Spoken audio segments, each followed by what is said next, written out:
Attorney Danielle Sassoon resigned over DOJ's decision to drop the charges, claiming that the dismissal was due to playing politics and engaging in unethical quid pro quo. Adams denies those claims. He said in a statement that he never offered to trade his authority as mayor to end his federal corruption case. One prosecutor refused to drop the charges as only a fool or coward would do it. Moscow court has ordered the 30-day detention of a U.S. citizen suspected of drug smuggling. This comes just days after the U.S. and Russia swapped prisoners. America is listening to Fox News.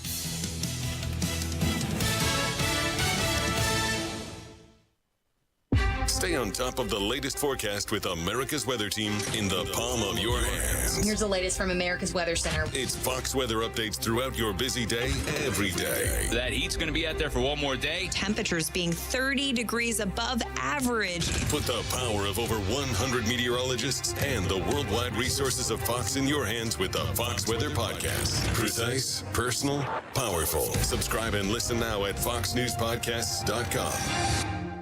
Connect to Fox News Audio on the Fox News app. Listen to hear your favorite hosts like Brian Kilmeade, Jimmy Fallon, and Guy Benson standing up for what's right, live and via podcast. Just click listen, then swipe right and hear the latest news updates on your time. And scroll down to hear the latest podcasts from Fox News. And it's even easier to listen in the car with Apple CarPlay and Android Auto. Get programming alerts and notifications. Fox News Audio is on the Fox News app. The voices America trusts. Download it now.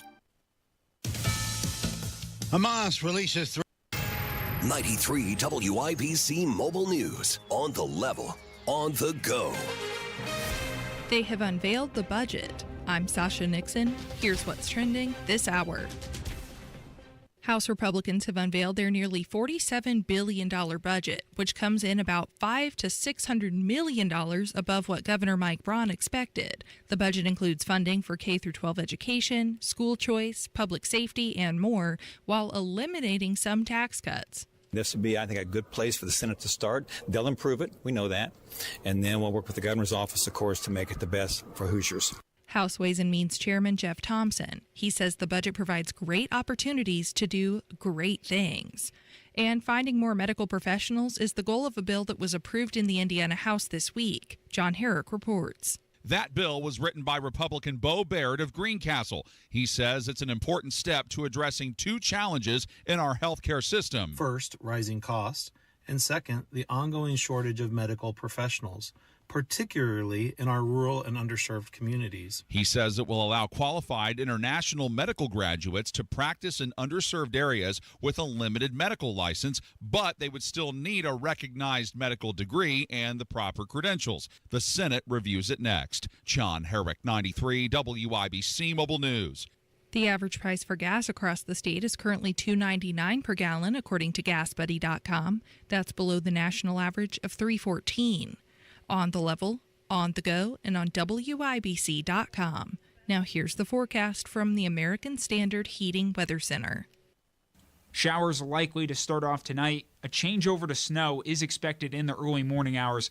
Lows in the upper 20s. Scattered snow showers to start Sunday. I'm Wish TV Storm Track 8 meteorologist Ryan Morse for 93 WIBC. I think we can all agree. Over the last few years, things have gotten weird. Weird, confusing, and at times pretty scary. And for our kids, these things can be overwhelmingly stressful. And can increase the risk for mental health problems as they grow. But there's so much hope. Scientific research and real-life experience tell us that the number one antidote to stress is authentic, trusted relationships. So that's why I. That's why I. That's why we. That's why I am committed to building and maintaining a trusted space. For the students I influence every single day. Until schools across the country can proudly call ourselves a trusted space. This is a trusted space. This is a trusted space. This is a trusted space. This is a trusted space. This is a trusted space. Access free films and resources to build trusted spaces in your schools and communities at atrustedspace.org. Uh-oh, Brad's buzzed. Oh, yeah? Yeah, he's starting with the woots. Good thing is, he knows when he's buzzed. Know your buzzed warning signs? Call for a ride when it's time to go home.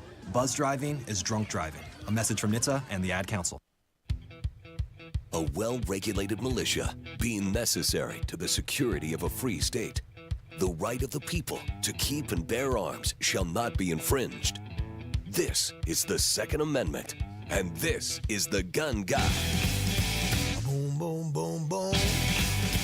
Bang, bang, bang, bang. Boom, boom, boom, boom. Bang, bang, bang. With Guy Relford on 93 WIBC. And good afternoon, and welcome to the Gun Guy Show here on 93 WIBC. I want to get into what's going on at both the state and federal level in Congress, in D.C., as well as right here in the Indiana General Assembly that can affect your gun rights. And I have to tell you, it's mostly positive. A lot of it hasn't happened yet. A lot of it's prospective. There's still a lot of work to be done, but I'm encouraged. And you always have to be a little cynical. You have to be a little suspicious about what our elected officials are ultimately going to do or not do. But right now, it appears to be all upside on the Second Amendment. And let's first talk about the Indiana General Assembly. And listen, I've talked about the bill that I wrote and that I've been fighting for, House Bill 1137. This would allow us to expunge a red flag proceeding off of someone's record if they're found to be not dangerous. And again, you know, there are a lot of problems with our red flag law. And people that want to come on social media and want to lecture me about all the problems with our red flag law, talk about, you know, a lack of due process. Or listen, I'm the guy who argued to our Indiana Court of Appeals and tried to take it to the Indiana Supreme Court that the whole statute's unconstitutional. I'm that guy. And in a 2-1 decision, the Indiana Court of Appeals disagreed with me, and the Supreme Court refused to take it. But not being satisfied with that result, ever since, I've been fighting in the General Assembly to improve the bill, and we took it to a much better place in 2019 with a bunch of changes. We changed the definition of dangerous that now excludes a whole bunch of people who are in no way dangerous, but before could have been said to be, quote unquote, emotionally unstable. And that was part of my argument back years before when I said it was unconstitutional for all the different reasons. And listen, I argued it was unconstitutional under the Fifth Amendment, under the Second Amendment, and beyond. But I also argued it was unconstitutionally vague because it used to allow you to be found to be dangerous and therefore lose your Second Amendment rights, lose firearms that can be seized from you, having committed no crime, when you're simply, quote unquote, emotionally unstable, and combined with you may was the language, be a danger to yourself or others in the future. What the hell's emotionally unstable mean? That was the language in the statute before 2019. And listen, there's good authority for why that's unconstitutionally vague. If a reasonable person can't read a statute and understand what the hell it means, then it's unconstitutionally vague. And the legal standard's a little more complex than that, but that's essentially what it is. And what the hell's emotionally unstable mean? And I argued that with a lot of conviction to the Indiana Court of Appeals, and they ended up not agreeing with me, which I respectfully still disagree with. But went back to the legislature, and in a bill that I helped write, and I did write this particular part of it, I was arguing about how vague that is, and a legislator, Donna Scheibele, who was my legislator at the time, she was my representative in the House. She was the one introducing the bill to improve our red flag statute. If we can't repeal it and we can't set it aside altogether as unconstitutional, let's at least make it a hell of a lot better than it already is. And in that conversation, she said, well, Guy, we're trying to reach people that are suicidal. I said, awesome. Let's say suicidal. Because as a lawyer, I can prove whether someone's suicidal or not. And I've talked about this in years past. But, have they tried to hurt themselves? No. If they talked about hurting themselves? No. If they locked themselves in the bathroom with a gun to their head? No. They're not suicidal. So let's say suicidal, and we did. We took out emotionally unstable and substituted suicidal. And then on this may be a danger in the future, it requires no proof. It requires no proof whatsoever. MD psychiatrist, everybody's potentially a danger in the future. That means we all may be a danger in the future. So it required no proof whatsoever. That should have made it unconstitutionally vague. I still think, again, respectfully, Court of Appeals got that wrong, but at least we took that out. And now it requires some evidence. The state has to prove by clear and convincing evidence that it's probable. That has to be based on something. That has to be based on evidence. That you'd be a danger to yourself or others in the future, combined with documented evidence of violent or suicidal conduct. Now we're getting closer to something that can pass a due process test. Are there still problems with the statute? You bet, absolutely. But a huge problem with it that House Bill 1137 this year would fix is that if you're falsely accused, you can be maliciously, vindictively accused of being dangerous. Someone swats you. You know what swatting is? I've talked about it here on the show before. Someone with pure malice in their heart, knowing it's completely a lie, a false report, can pick up the phone, call 911, and say, Joe Smith is holding hostages in his house. He's crazy. He's threatening to kill everybody. He's got multiple firearms. He's got bombs. You need to send everybody you've got because Joe Smith's about to commit a horrible crime and kill multiple people. And that's a lie. Has no basis in fact whatsoever. That's called swatting, and it doesn't have to be that severe. It's also now, under another bill that I wrote and fought for, now that's also a crime to do that under the false reporting statute in Indiana. That's a good thing. But what if someone does that, and irrespective of what happens to them in terms of whether they're prosecuted, as they should be, under the false reporting statute, what if you're able to just come in, you hire a lawyer, you go in, and you prove it's all a lie? You were never dangerous. It was a false report. It was maliciously reported to police. It was all an attempt to hurt you. It was all an attempt potentially to have police show up and through the sheer chaos of the SWAT team showing up at your house, potentially kill you. That's why we call it swatting.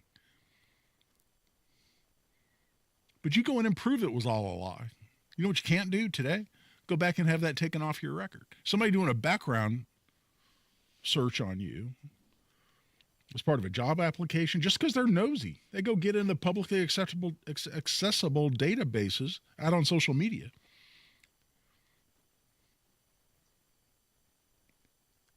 Indiana, my case, you can go search for anybody you want to, and you'll pull up their record, including any red flag cases. And a potential employer or someone doing a background search on you because you want to help, you want to volunteer to coach your kid's Little League team.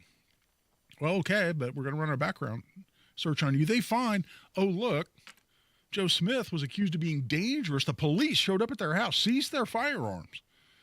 Oh, my goodness, that looks pretty severe. Well, yeah, the thing was dismissed later on, but that causes us some real concerns. We don't think Joe Smith should be a coach on the Little League team. That happens in real life. It happens multiple times. It happens to clients of mine after we've gone in and won their cases. Well, House Bill 1137 would fix that. Today, only criminal cases can be expunged. Hell, you can be found guilty of a lot of crimes. You can plead guilty. You can be found guilty at a trial. And not all crimes, certainly, but a lot of crimes, especially nonviolent crimes. You keep a clean record for long enough, 8 years with a felony, 5 years with a misdemeanor. Keep a clean record, pay all your fines, fees, and court costs, comply with any requirements of your probation. You keep a clean record for as long as it takes under the provision that applies, felony or misdemeanor. Go in and have it expunged. Not for all crimes. Sex crimes cannot be expunged. Official misconduct can't be expunged. A crime resulting in serious bodily injury to a person could only be expunged with a prior consent of the prosecutor. So there's a lot of restrictions on it. But hell, even having been found guilty of a crime, you can have a lot of those expunged. And I do a lot of expungements. I like doing them. I like restoring people's rights because the law is that, yes, that restores your Second Amendment rights. But a civil case, you cannot expunge today in Indiana. And a red flag proceeding is, in fact, a civil case. So there's no expungement. 1137 would fix that. Passed unanimously, as I have reported on the Gun Guy Show before, in the House. Got out of committee by a unanimous vote in the Courts and Criminal Code Committee. And then, as I say, went on and passed unanimously on the House, 91-0. Never thought I'd see that in my lifetime for a bill that I'm fighting for that affects Second Amendment rights, but it did. Now, what happens to it next? Well, we're still wrapping up what's going on in each chamber of the legislature. In other words, there's a deadline coming up on the 20th. February 20th is the deadline for any Senate bills to receive a final vote on the floor of the House, what's called a third reading. Well, a third reading is a vote by the full members of that chamber, the House or the Senate, on the floor. So it passes out of that chamber. There's a deadline of February 20th, which by my count is Friday, that says that third reading or a final vote on the floor has to happen in the House for any House bill, has to happen in the Senate for any Senate bill. So a lot of bills are going to die, and most bills die because they never get a committee hearing. Or if they get a committee hearing, they don't get voted out of committee. Or they get amended into oblivion, either in committee or on second reading, which is where amendments can be proposed, and they never reach a third reading. Well, a lot of bills. When you go to the Indiana General Assembly website after this coming Friday, assuming the 20th is Friday, I think that math is correct, then maybe that might be Thursday. And here I am without a calendar.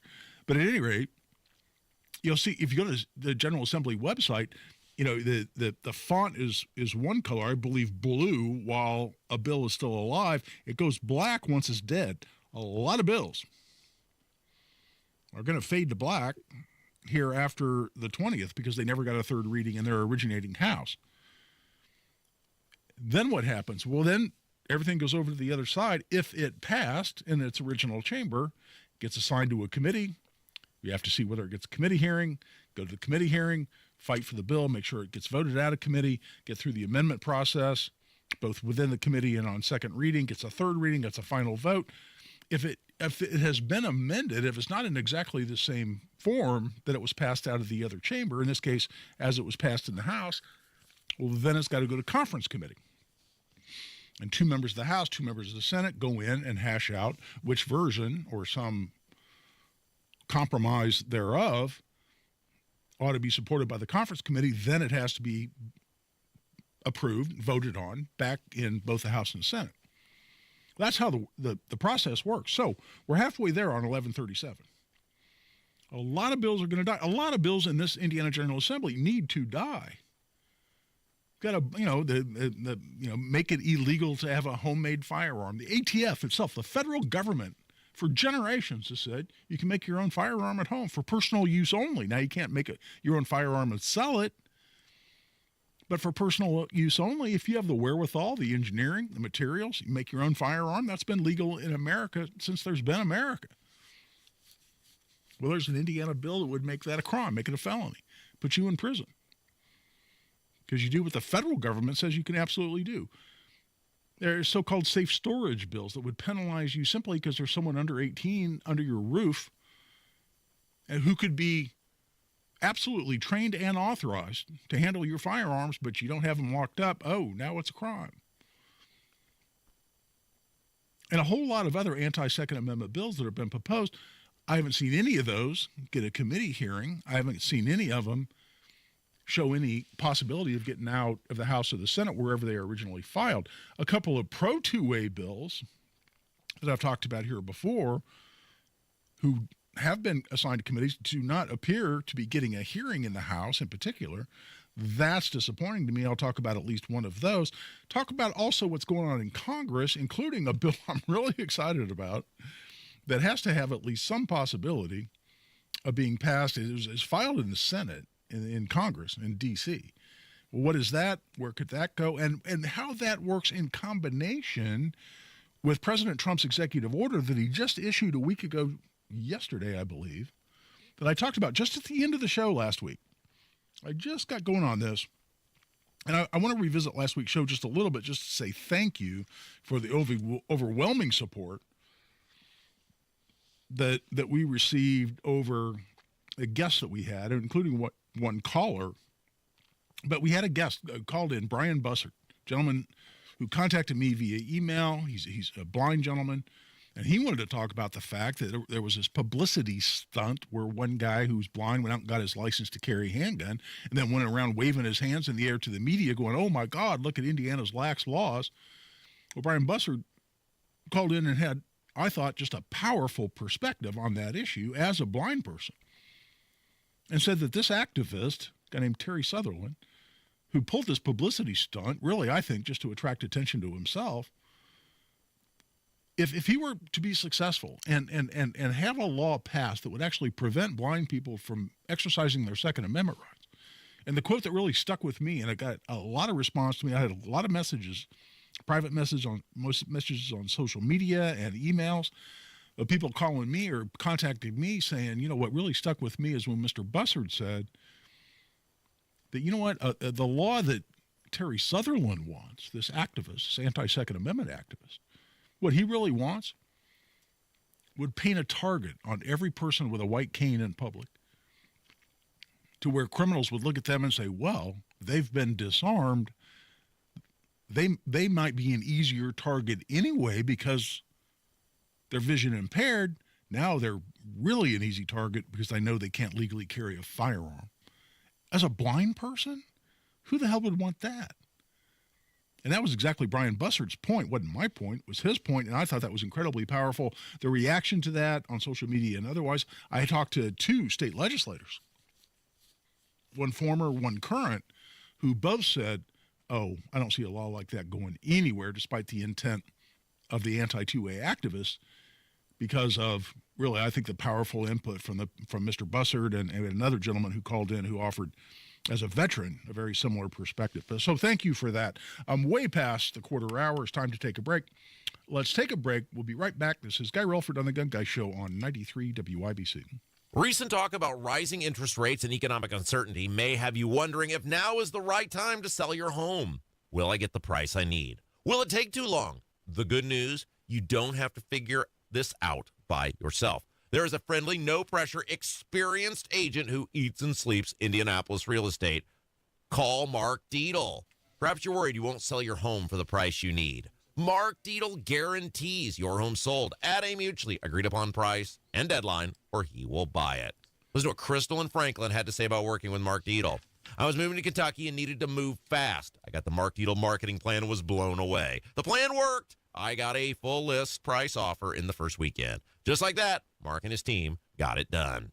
Call the local Indianapolis agent I trust and recommend, and the agent who guarantees your home sold or he'll buy it. Call Mark Dietl at 317-755-4232 for all the details, or go online to markdietl.com. That's Mark, Dietel.com. Tell him Rob sent you. Guy Relford for Tactical Firearms Training. And our most popular class is Essentials of Indiana Gun Law. And our next one is March 15th. So a month from today, but I'll tell you what, I think there's 6, maybe 7 seats available in this course. So if you want to get into that one, I would sign up as quickly as you can. It's going to be at Parabellum Firearms and Indoor Range, located in Avon, right there conveniently on Kingston Street. It's $50 for an individual, $95 for couples. This is 4.5 to 5 hours of the most important legal information you need as an Indiana gun owner, including how to stay on the right side of the law with respect to issues like intimidation with a deadly weapon, criminal recklessness with a deadly weapon, pointing a firearm. Those are all felonies, which means not only could you be convicted of a serious crime, but you could lose your gun rights forever. Not to mention, even more serious situations like the use of deadly force. We talk all about all those issues and a lot more, and that's what you're getting when you sign up for Essentials of Indiana Gun Law. Check it out. March 15th is our next date in Avon. You can register right online at tactical-firearms.com. Just go to upcoming courses at tactical-firearms.com. Hi, I'm Charlie Comer from Comer & Cross Premium Garage Floor Coatings. If your garage floor looks bad with stains, cracks, and pits, it makes your entire garage look bad. And a bad epoxy job or chipping paint makes your garage or basement look worse. With one quick call to 1-800-NEW-FLOOR, I can save you $1,000 on a new Comer & Cross garage floor or basement floor during our winter sale. A Comer & Cross concrete floor coating is the gold standard. Guaranteed. A Comer & Cross garage floor won't chip, crack, or show tire lift like epoxy or paint ever. What's the Comer & Cross difference? We make it so easy. We move your stuff out for you. We fix the cracks and pits perfectly. And one day, you will love your gleaming new Comer & Cross garage floor or basement floor just in time for spring. Call us right now for $1,000 in savings during our winter sale. Operators are standing by now at 1-800-NEW-FLOOR. That's 1-800-NEW-FLOOR. Or go to COMERcross.com. Dents happen. There's a whole lot of stuff that can mess up the look of your vehicle. Don't paint your car. Go PDR with Kill a Dent Removal. PDR is paintless dent removal that saves your factory finish and is way less invasive than traditional body shop repairs. And it's faster too, sometimes same day. Google Kill a Dent Removal and check out the reviews and photos. Then schedule your repair. Hail baseballs, kids, fender benders, shopping carts, flying cows, angry X's, and anything else that leaves dents. Don't paint your car. Go PDR with Kill a Dent Removal. Let's talk about getting back to your best. Lack energy, muscle mass, feel moody, or have low libido? It could be signs of low testosterone. Know your T levels. Get tested. Testosterone therapy, or TRT, may be the answer. The true experts are at Low T Center, and everyone's different. Don't settle for a standard dosage TRT program. Get personalized treatment at Low T Center. For current patients, Low T Center offers a $150 referral credit when you refer a new patient. LowTCenter.com. Book that appointment today. Low T Center, reinventing men's healthcare. Hey folks, Scott Wilson here from Wilson Farm Market. Even in winter, we're bringing you the best in farm fresh flavors. Stop in for our fresh salad bar, hot and crispy wing bar, and a cheese selection that is second to none. Got a sweet tooth? Our homemade pies, creamy fudge, and old-fashioned candy will hit the spot. Come see us on US 31 just north of Carmel. We're open every day 9 to 6. At Wilson Farm Market, we're all about fresh, local, and delicious. See you soon. Housing discrimination because of race, color, or national origin is against the law. If you believe you've experienced housing discrimination, contact HUD at hud.gov/fair housing. Indy Humane. Find your new best friend today. Visit indyhumane.org. Second to none on the Second Amendment. This is The Gun Guy with Guy Relford on 93 WIBC. And welcome back. I'm Guy Relford on the Gun Guy Show on 93 WIBC. So I mentioned what's going on in Congress, and really we have to look at this in combination, not only what's going on in Congress, but what's going on in courtrooms around the country, including the Supreme Court and the Supreme Court of the United States. And also what came out of President Trump's White House just a week ago today. And all these things in conjunction make it very encouraging about what's likely to come out of the federal courts, including the Supreme Court, and potentially come out of Congress. So what do I mean by all of that? Let's be a little more direct. President Trump came out, and I mentioned this really at the end of last week's show, and we spent a lot of time talking about this this effort to strip Second Amendment rights away from people who are vision impaired. And as I'm sure you could tell, it struck a chord with me. I mean, that just flat pissed me off, frankly, and a lot of the show was devoted to that. But what I mentioned at the end of the show is that President Trump came out with an executive order, and his executive order directs new Attorney General Pam Bondi to examine, and what got the press out of this, and understandably, But what really got the initial press was he directed Pam Bondi, the Attorney General, to look at what President Biden had done and what the ATF had done under President Biden to look at potential impacts on the Second Amendment rights of Americans and to come back with a report on essentially whether those actions ought to be undone. And listen, under the 4 years of the Biden administration, what did the ATF do? Well, they did a hell of a lot. And I went through some of this list last week. But the bump stocks, well, that was already been found to be unenforceable by the Supreme Court in the Cargill case. I've talked about that here on the show. But pistol braces.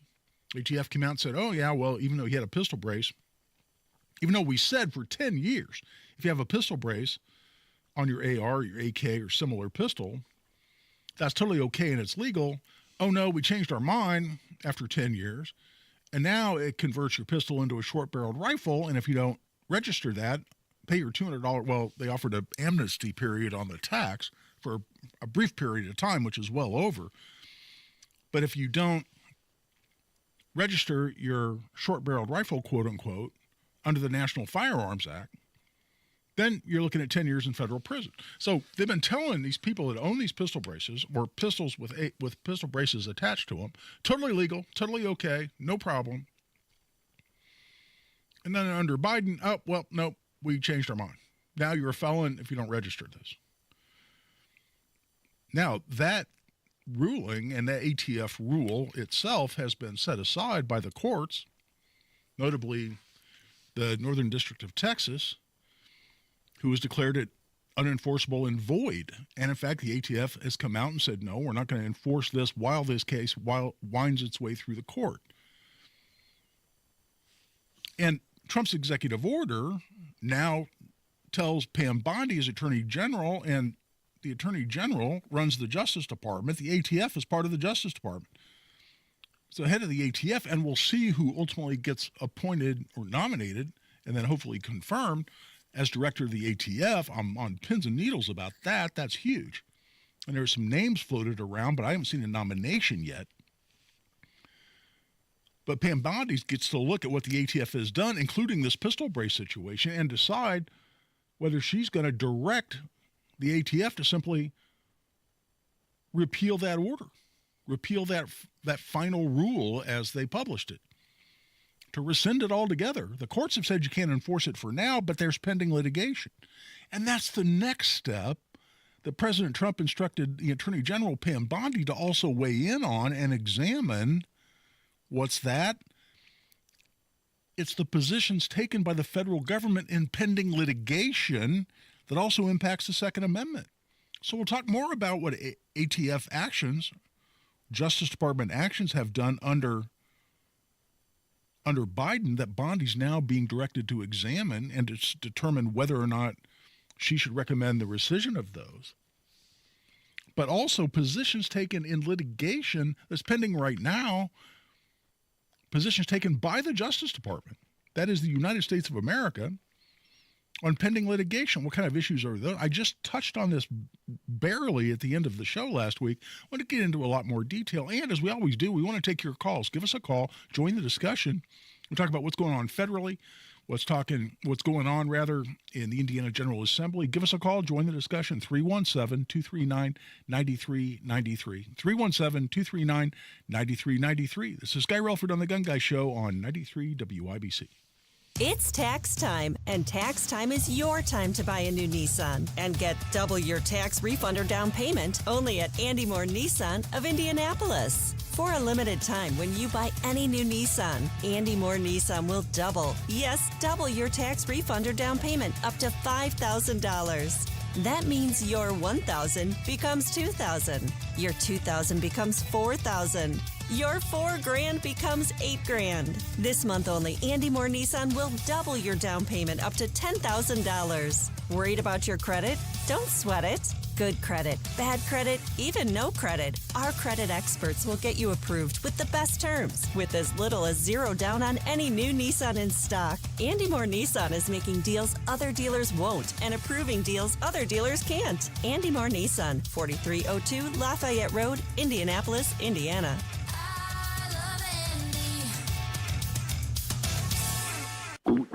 Oh no, stomach issues again? Stomach issues? Who are you? Your pancreas. I could be the real reason for your diarrhea, gas, bloating, stomach pain, or loose oily stools. I thought it was my stomach. People often do, but any of these symptoms could mean having a condition called exocrine pancreatic insufficiency, or EPI. With EPI, the pancreas doesn't release enough enzymes to break down food, but EPI is manageable. Use the symptom checker on identifyepi.com and speak with your doctor. That's identifyepi.com. Sponsored by AbbVie.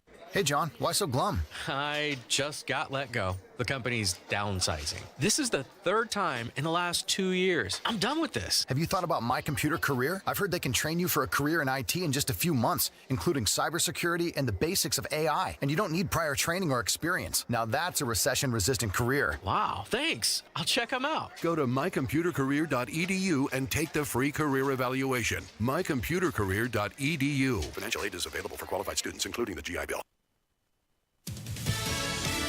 News, I'm Jack Callahan. More celebrations in Tel Aviv today.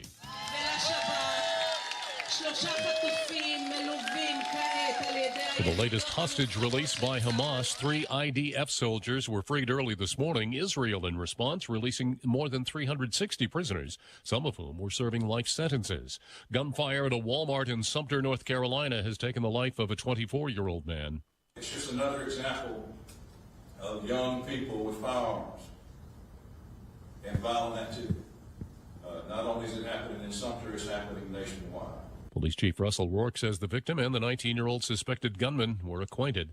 Senate confirmation hearings expected next week for FBI nominee Kash Patel. He could get pushback from Democrats and some Republicans as well. America is listening to Fox News.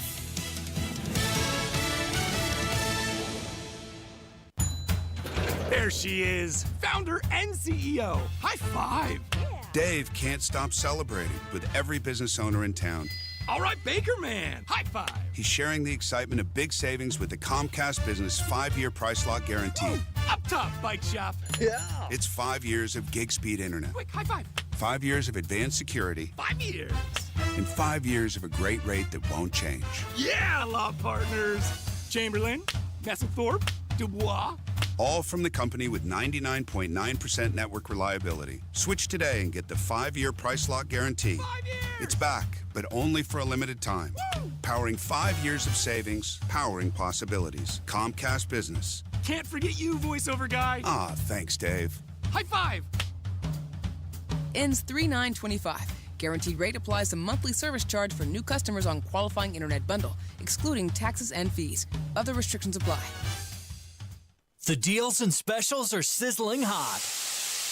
It's the Central Indiana Gun and Knife Show next Saturday and Sunday at the Stoutfield National Guard Armory on West Minnesota Street. The best dealers in the region, hundreds of tables, just $6 for adults, kids 12 and under free. Must be 18 or accompanied by an adult. Buy, sell, trade. Next Saturday, 9 a.m. to 5 p.m. and Sunday, 9 a.m. to 3 p.m. at the Stoutfield National Guard Armory. For more info, visit CentralIndianaGunShows.com. The 30th Annual Indiana Motorcycle and Power Sports Expo is back and better than ever. February 14th through 16th and 19th through 23rd at the Indiana State Fairgrounds. Featuring the Midwest's largest selection of motorcycles, side-by-sides, ATVs, gear, accessories, and more. Plus, Bikers Showcase, Tiny Tots Riding Adventure, and the pioneers of Hoosier motorcycling. Your ticket also includes admission to the Ford Indianapolis Boat Sport and Travel Show. Visit IndySportsShow.com, another Renfro production. The show about gun rights, gun safety, and responsible gun ownership. This is The Gun Guy with Guy Relford on 93 WIBC. And welcome back. I'm Guy Relford on The Gun Guy Show on 93 WIBC. So we've got all our lines open. Anybody wants to join the discussion, give us a call, 317-239-9393, especially if you want to talk about what's going on in Congress or right here in Indiana or in the courts that impact your Second Amendment rights.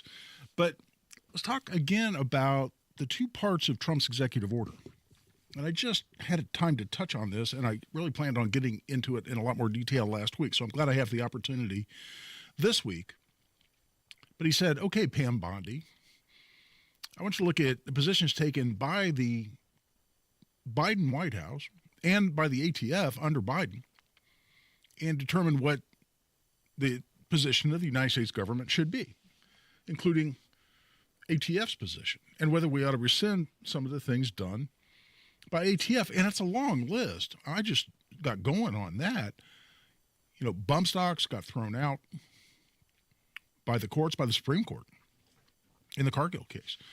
The federal court in Texas said pistol braces. Nope, can't enforce that one either. But it goes on from there. There are ongoing cases involving so-called forced reset triggers.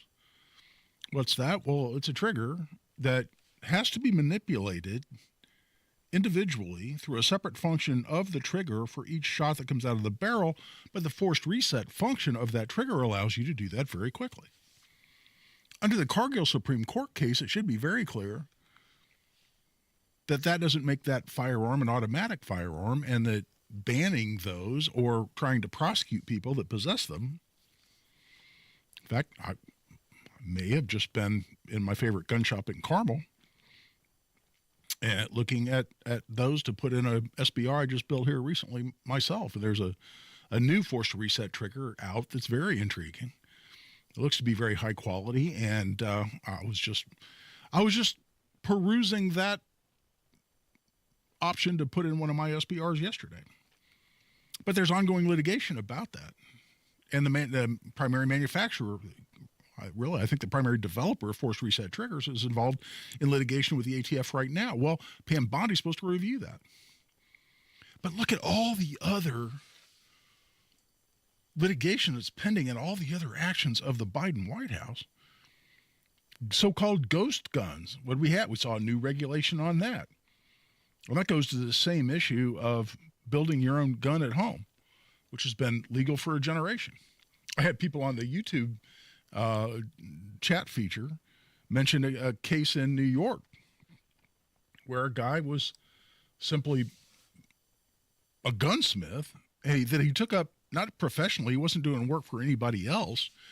He was just buying parts, doing gunsmithing for his own purposes at home. And listen, I only know what the media reported on this, but he got prosecuted in New York. And a whole bunch, and when you looked at what he was charged with, I mean, it just makes you glad you live in Indiana, if that's where you're listening from, as most of our audience is. But it makes you glad you live in New York, as if you needed another reason. I mean, it was like unlawful possession of a loaded firearm. Egads. Somebody better come charging in the studio right now. They could tag me for that one. And possession of these various gun parts, but of building guns at home. And during opening statements of the trial of this gentleman, his name was Dexter Taylor, 52-year-old guy living in Brooklyn. And his lawyer's talking about how he wasn't doing anything illegal and everything he was doing was protected by the Second Amendment. And the judge, a lady named Judge Abina Darkeh, probably mispronouncing that. It's Abena Darkeh. I'm reading this off the monitor. Abina Darkeh. Darkeh is the spelling. And during the opening statements, when the defense attorney for the defendant referred to the Second Amendment, she interrupted him, and not for the first time interrupting him, but interrupted him and said, "You may not refer to the Second Amendment in this case. The Second Amendment doesn't exist in this courtroom. This is New York." Consider that for a moment. And consider the impact of what we're talking about here, of Trump ordering Attorney General Pam Bondi to review the federal government's position in all pending litigation, as well as the orders coming out of the Biden White House and the Biden-directed ATF on issues like so-called ghost guns, which impacts your ability to build a gun at home. And listen, we can't assume what's going to happen here. And a lot of people have had concerns about Pam Bondi on Second Amendment issues. I mentioned this just briefly last week as well. But while she was Attorney General for the state of New York, she defended I say New York, Florida. While she was Attorney General for the state of Florida, I was just talking about this New York case. Apologize, I misspoke. But while she was Attorney General for Florida, Florida changed its law that says, well, now you have to be 21 to even buy a rifle or a shotgun. They changed that law after the school shooting at Marjorie Stoneman Douglas High School in Parkland, Florida. And on the wave of sympathy over that shooting, the legislature reacted in a way that, in my view, violates the Second Amendment rights of everybody who's 18, 19, or 20 in the state of Florida. Well, Pam Bondi defended that case in court. She also defended their red flag case they have in New York. I wish I quit saying that. In Florida, forgive me. I should have never started talking about this New York case. I wouldn't have New York on the brain. But for Florida, Pam Bondi defended their red flag statute. She defended their law raising the age for 18, 19, and 20-year-olds from 18, 19, and 20 to 21 in order to buy a long gun. So a lot of people are saying, hey, hold on, can we trust Pam Bondi? I am willing to wait and see, but she has the perfect opportunity here to show us exactly how she feels about Second Amendment rights. Because look at all she's been directed to review. All these agency actions from ATF, all these executive orders, including increased enforcement against people who are just liquidating a private collection, which ATF has said for years is totally legal. Well, now there's going to be increased scrutiny. If you just inherit 100 guns from Grandpa because Grandpa's a gun nut like me, and you decide you don't want all these guns or you don't want a lot of them, so you just decide to sell them, now the ATF's going to look at things like, well, if most of these are suitable mostly for self-defense because Grandpa collected ARs and AKs and self-defense handguns. Well, now the ATF's going to take a hard look at you and see whether you ought to go to prison for 5 years because you're now unlawfully dealing in firearms without a license. Changing the landscape on how ATF looks at those issues. That came out of an executive order for Biden. So Pam Bondi's going to look at all of that. What I'm going to talk about after the break is what the pending litigation could also result in, because there is litigation under the new standard that we have from the Supreme Court under New York State Rifle and Pistol Association versus Bruin, which, yes, did come out of New York. Then we have a new standard. So there's a lot of pending litigation saying a lot of gun control laws at the state and federal level in this country are unconstitutional. Pam Bondi's been directed to review the United States government's position in every one of those cases and decide, by implication, whether the United States ought to just fold. Now, that doesn't mean I'm predicting how any of that's going to work out, but the potential is staggering and staggeringly positive because you have two cracks at the apple. The United States could just fold the cards and walk away, conceding that existing laws violate the Second Amendment, or even failing that, courts could still rule the correct way and declare those laws unconstitutional. There's a lot to be excited about. We'll have to see how it unfolds. In the meantime, we're taking a break. Guy Relford on The Gun Guy Show on 93 WIBC. To protect his family from disaster, Steve used his camera phone. Done. By taking pictures of his important documents, Steve can always have them stored online. Learn more simple disaster prep tips at ready.gov. A message from FEMA and the Ad Council. Guy Relford for Tactical Firearms Training. Our next Essentials of Indiana Gun Law class is scheduled for March 15th in Parabellum Indoor Range and Firearms. We'd love to see you there. It's $50 for an individual, $95 for couples. We'd love to see you attend. You can register right online. It's tactical-firearms.com. Just click on upcoming courses. I can talk. Professional radio host here. Upcoming courses at tactical-firearms.com. Terry Stacy for Cardwell Do It Best Home Center, just south of the Gateway Arch on Indy's South Side. Your discount roofing headquarters. Stop in for wholesale and factory direct pricing on the roofing shingles and supplies you need at the price you love. They offer dimensional and 3-tab shingles at low, low prices. Cardwell also carries a full line of best look quality paints produced by Sherwin-Williams, America's largest paint manufacturer, with paint and primer all in one. Cardwell also carries a full line of Hillman fasteners And for winter, snow shovels, rock salt, and ice melter all in stock. At Cardwell Do It Best, you'll also find a full line of lawn and garden supplies, plumbing, electrical, with lumber and building materials too. Cardwell Home Center. Shop online at cardwellhomecenter.com with over 67,000 products available and free shipping to the store. Cardwell Do It Best, 3205 Madison Avenue, just south of the Gateway Arch on Indy's South Side, serving the greater Indianapolis community since 1945. Hey, diamond lovers. Shane Company knows fine jewelry. That means a lot when you're looking for a dream engagement ring, a beautiful keepsake, or the perfect gift. When it's this important, you want someone who knows exactly how to work with your budget.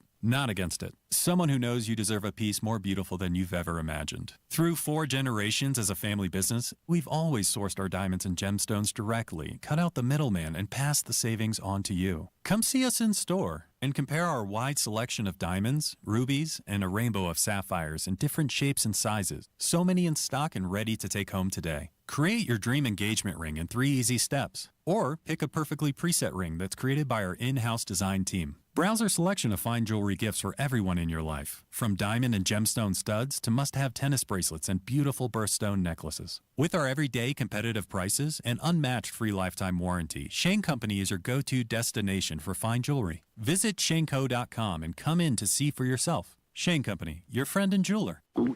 Oh no, stomach issues again? Stomach issues? Who are you? Your pancreas. I could be the real reason for your diarrhea, gas, bloating, stomach pain, or loose oily stools. I thought it was my stomach. People often do, but any of these symptoms could mean having a condition called exocrine pancreatic insufficiency, or EPI. With EPI, the pancreas doesn't release enough enzymes to break down food, but EPI is manageable. Use the symptom checker on identifyepi.com and speak with your doctor. That's identifyepi.com. Sponsored by AbbVie. You want to listen all day to WIBC, but you don't always have time. Don't worry. There's a podcast for that. The WIBC Mashup. Daily highlights from your favorite hosts, Tony Katz, Kendall and Casey, and Hammer and Nigel. Subscribe wherever you get your podcasts. Your rights, your responsibilities, your guns. This is The Gun Guy with Guy Relford on 93 WIBC. And welcome back. I'm Guy Relford on The Gun Guy Show on 93 WIBC. So pending litigation. And we'll talk more about this after the break at the top of the hour. But, man, there's pending litigation on a lot of issues that affect your Second Amendment rights. Now, by the grace of God and the fact that we've had, for many years, a very pro-Second Amendment legislature here in Indiana. And listen, the members of the Indiana General Assembly catch a lot of grief. They catch a lot of grief right here on this radio station. And they're catching a lot of grief right now over what they're doing on property taxes. And it sounds like, and listen, we're just approaching halftime in the General Assembly, and so a lot can change. But based on the property tax bill and what the Senate committee did with it, really gutted Braun's original proposal. And they're catching a lot of grief. And they catch a lot of grief generally. Sometimes it's deserved, and sometimes it's not. On the Second Amendment, listen, when it took 10 years to pass constitutional carry, was I as vocal as any human being on the planet about how disappointed I was when I felt like Senate Republican leadership really stabbed us in the back in years past on constitutional carry? Was I vocal about it? Yes. Did I name names? Oh, heck yeah. Did I call people out? You bet I did. But all in all, and having passed constitutional carry, and having that same leadership in the Senate, including President Pro Tem Rod Bray, really save us on constitutional carry in the year we got it passed. He was an absolute hero. And I think, in large part, because of criticism he received in years past. But when we got it done in 2022, Rod Bray was an absolute hero. My point in all of this is that on the Second Amendment, our legislature has been very, very strong in Indiana. And I would not swab our gun laws for any other states in the country. People always talk about Texas or some other southern state. Oh, well, Texas is so pro 2A. Texas has a lot of restrictions on Second Amendment rights that we don't have here in Indiana. So a lot of the pending litigation, that's where I'm going with this, a lot of the pending litigation nationally doesn't necessarily impact us here today in terms of the Supreme Court or the Justice Department folding on cases or the Supreme Court ruling on cases that would set aside gun control laws across the country, because for the most part we don't have those laws in Indiana, but it would save us from having to fight over them every single year as we typically do.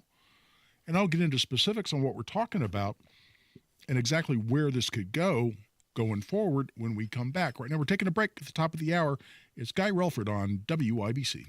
Hi, I'm Charlie Comer from Comer & Cross Premium Garage Floor Coatings. If your garage floor looks bad with stains, cracks, and pits, it makes your entire garage look bad. And a bad epoxy job or chipping paint makes your garage or basement look worse. With one quick call to 1-800-NEW-FLOOR, I can save you $1,000 on a new Comer & Cross garage floor or basement floor during our winter sale. A Comer & Cross concrete floor coating is the gold standard. Guaranteed. A Comer & Cross garage floor won't chip, crack, or show tire lift like epoxy or paint ever. What's the Comer & Cross difference? We make it so easy. We move your stuff out for you. We fix the cracks and pits perfectly. And one day, you will love your gleaming, new Comer & Cross garage floor or basement floor just in time for spring. Call us right now for $1,000 in savings during our winter sale. Operators are standing by now at 1-800-NEW-FLOOR. That's 1-800-NEW-FLOOR. Or go to COMERcross.com.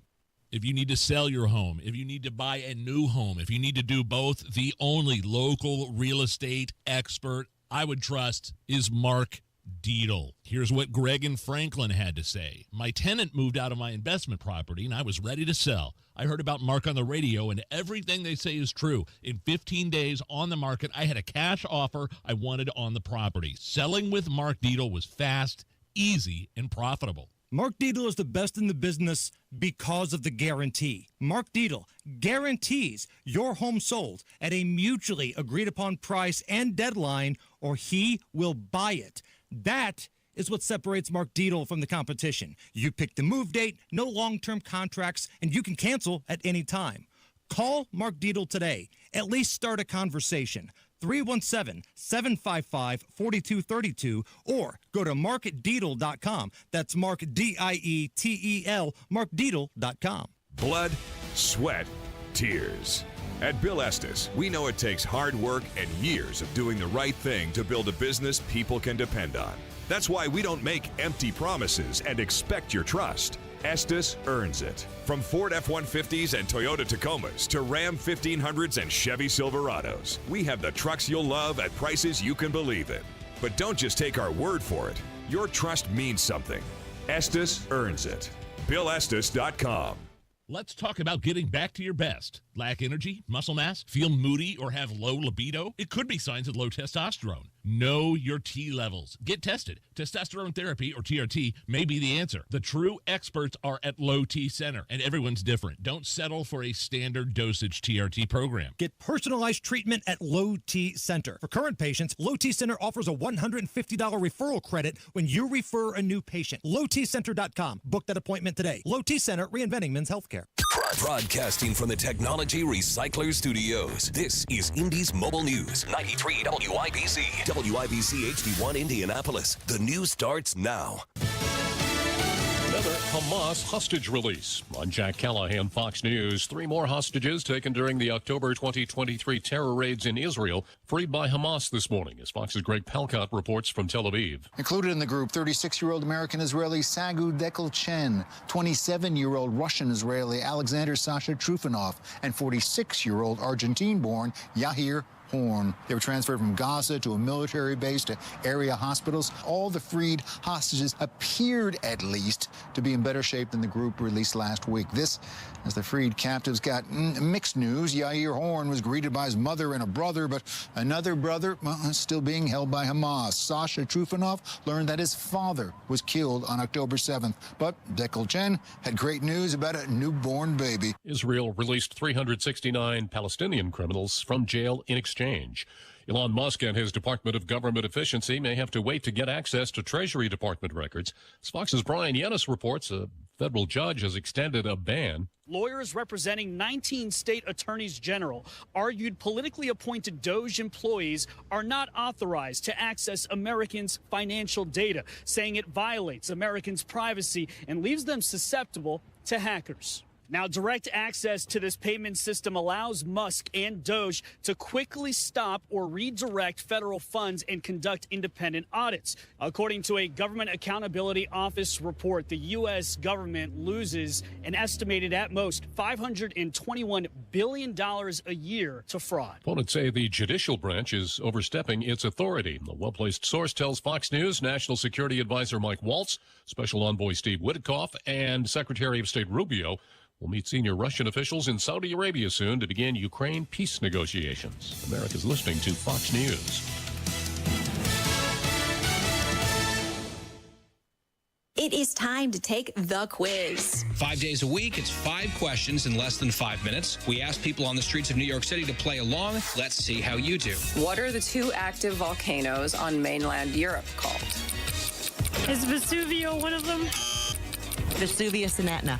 How'd you do exactly? These get tougher, so hang on. Take the quiz every weekday at thequiz.fox. Then come back here to see how you did. Thank you for taking the quiz.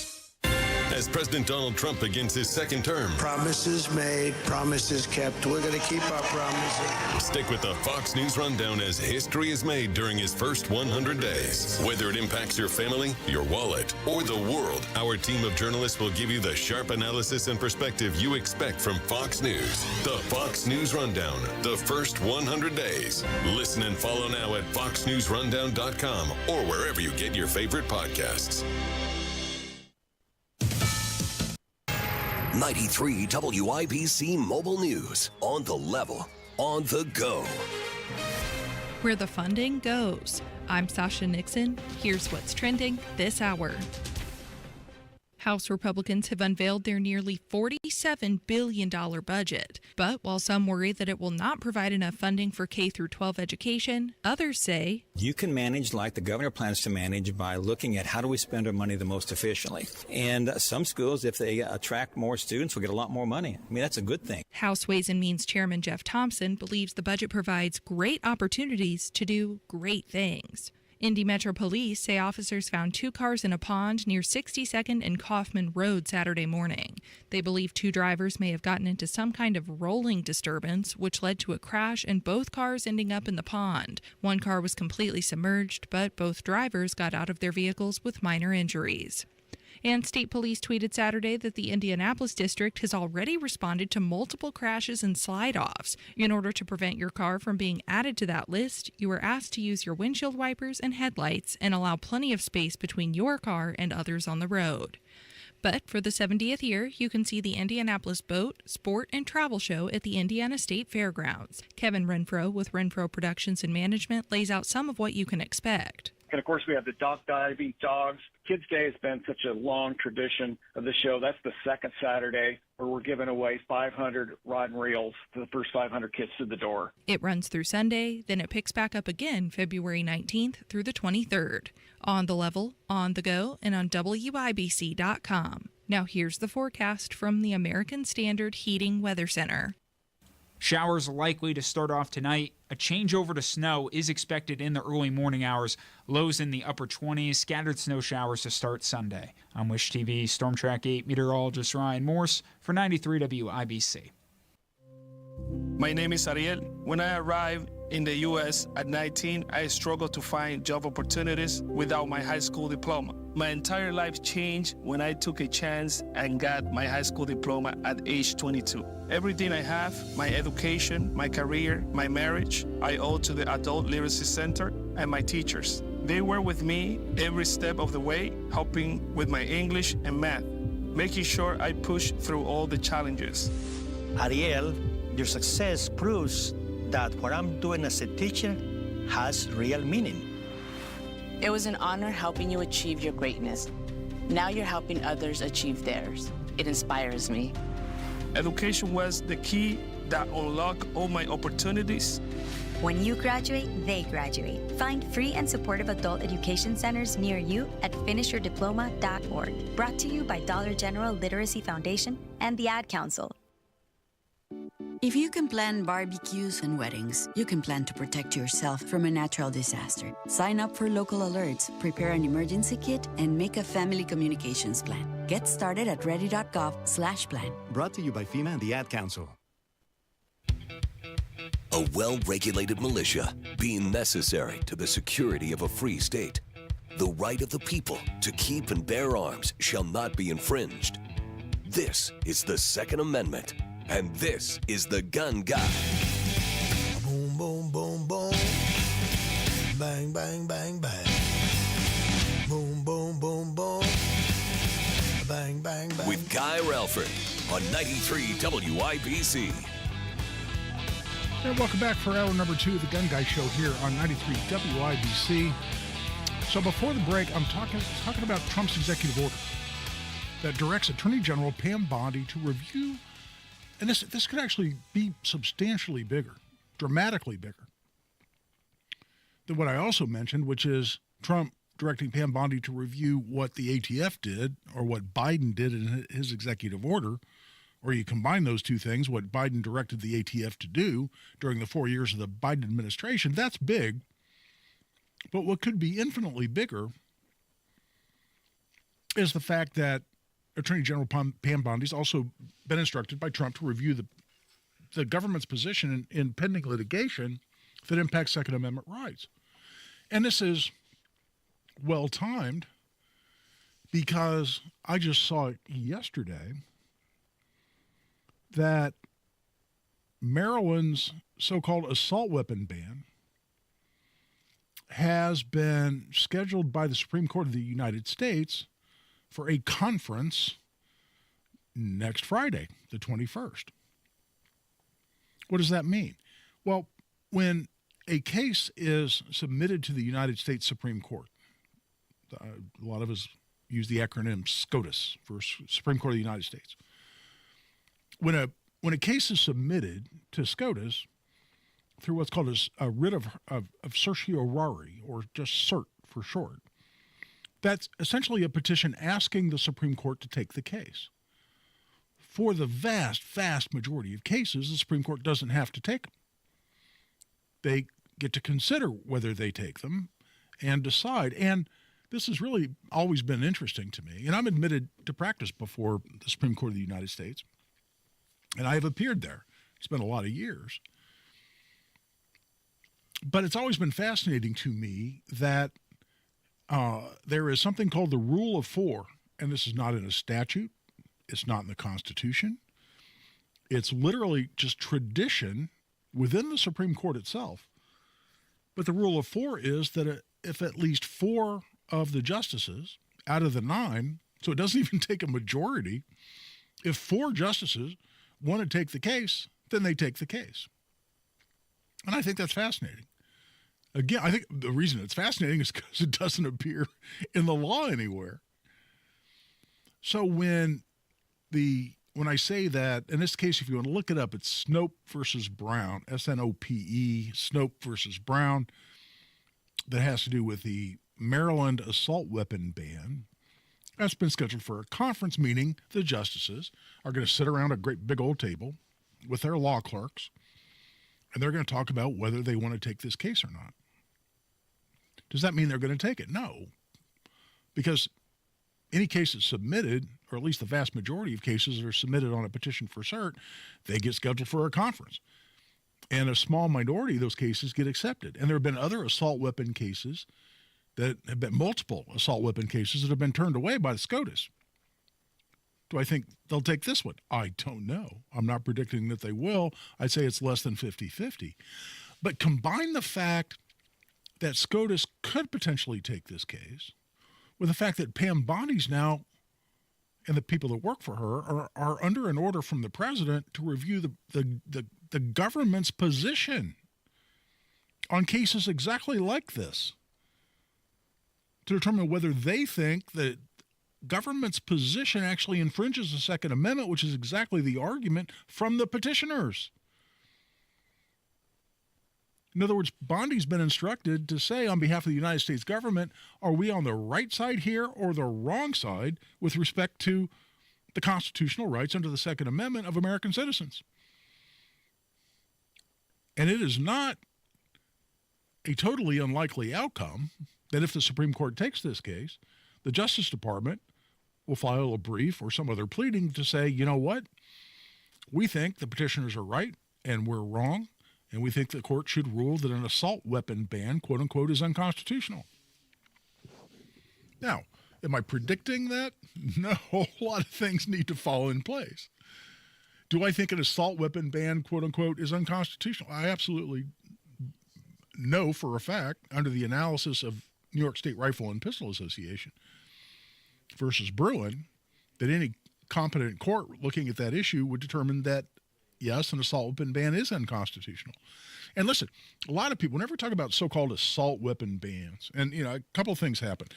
There will be people who will come on and say, we shouldn't even use that term because it's a made-up political term made up by the anti-Second Amendment people to demonize the most popular rifles in America. Yeah, that is absolutely fundamentally true. I have used those words and those phrases for a lot of years, and it is absolutely true to say that, quote-unquote, assault weapons are really just modern sporting rifles as applied to, that definition applied to, semi-automatic firearms with detachable magazines.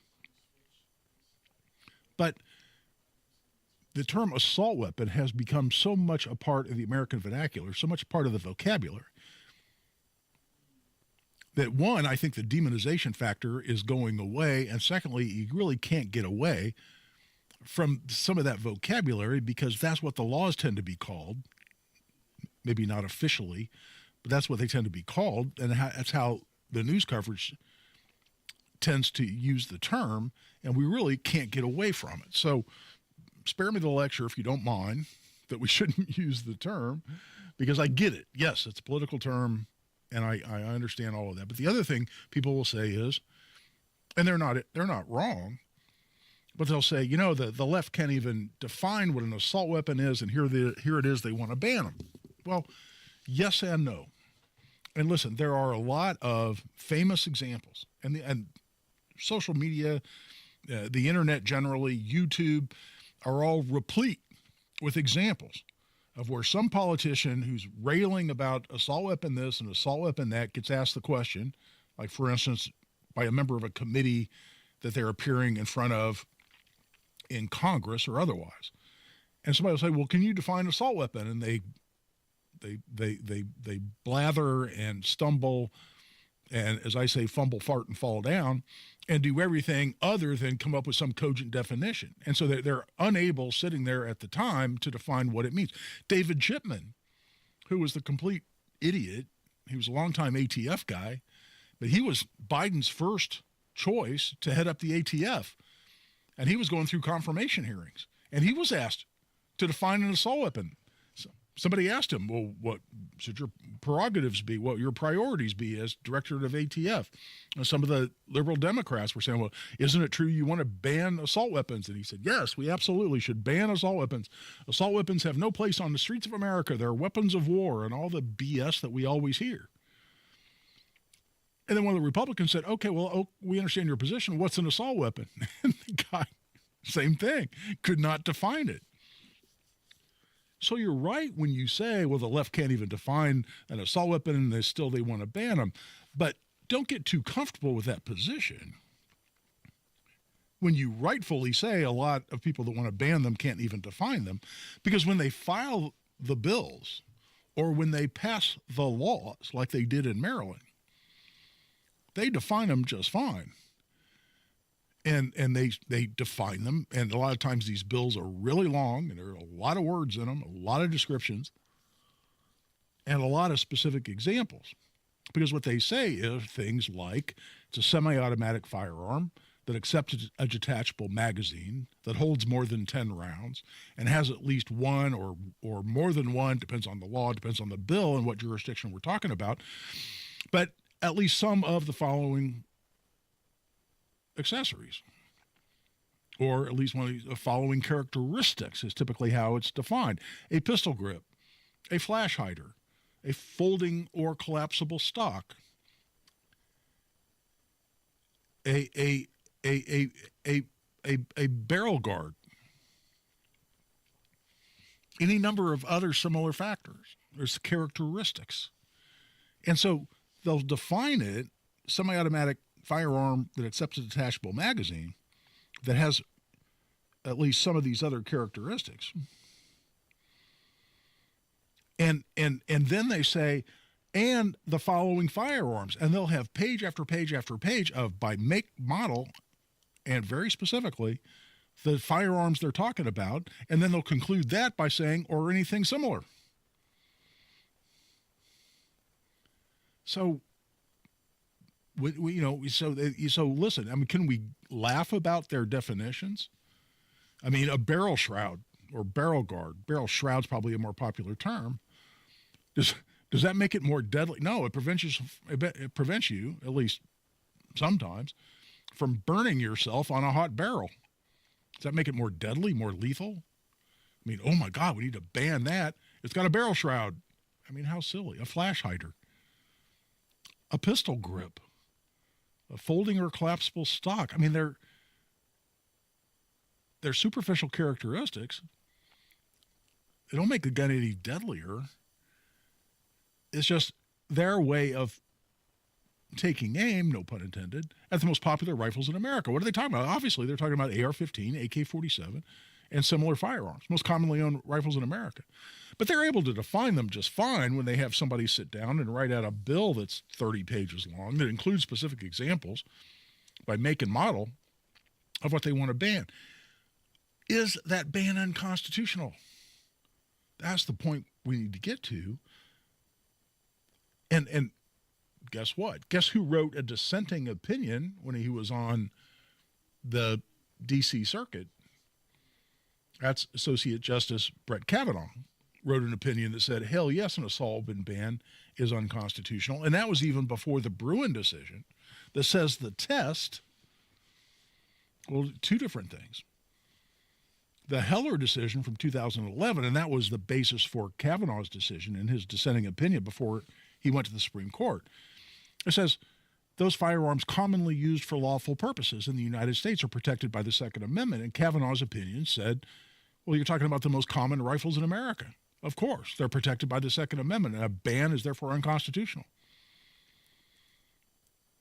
And that part of Heller from 2008 was the Heller decision. That part of Heller endures. But now you have the Bruen decision on top of it that says that the text, history, and tradition of the Second Amendment all have to be consistent with the gun control law that we're talking about that the government's trying to defend. So text, what does it mean? What does it say, and what does it mean? Well, Heller tells us that when we talk about the arms, the right of the people to keep and bear arms, those arms are those arms commonly used for lawful purposes by the people of the United States. That includes, undoubtedly, the most popular rifles in America. Then you say, okay, that's what it means, so those are protected. But let's also look at history and tradition to say we have a history of regulating firearms this common going all the way back to the time of the founding. And yes, there are high-capacity repeating firearms that existed at the time of the founding. And you're not going to get the argument, you're not going to win at the argument that the history and tradition of regulation of firearms supports a ban on a whole class of the most commonly owned rifles in America. You're not going to get there from here. So if the Supreme Court ever takes the case, they're going to rule the right way. I have every confidence this court, as it's currently constituted, would rule the right way. So do I want them to take Snope versus Brown when they consider it in conference this week? Yes, I do. Do I also want the the United States of America through the Justice Department to come in and say, having considered this, we're conceding that the petitioners are right and the United States is wrong, and this law is unconstitutional, and the Supreme Court ought to rule exactly that way. Those things, am I predicting they're both going to happen? No. Is the combination of those two things still a bit unlikely, at least below 50-50? Yeah, I would say certainly they are. Are they within the realm of possibility? Yes, they are. And with that, I'll tell you what, I'm well past the quarter hour. Let's take a break. This is Guy Relford on The Gun Guy Show on 93 WIBC. There she is, founder and CEO. High five. Dave can't stop celebrating with every business owner in town. All right, Baker Man, high five. He's sharing the excitement of big savings with the Comcast Business 5-year price lock guarantee. Ooh, up top, bike shop. Yeah.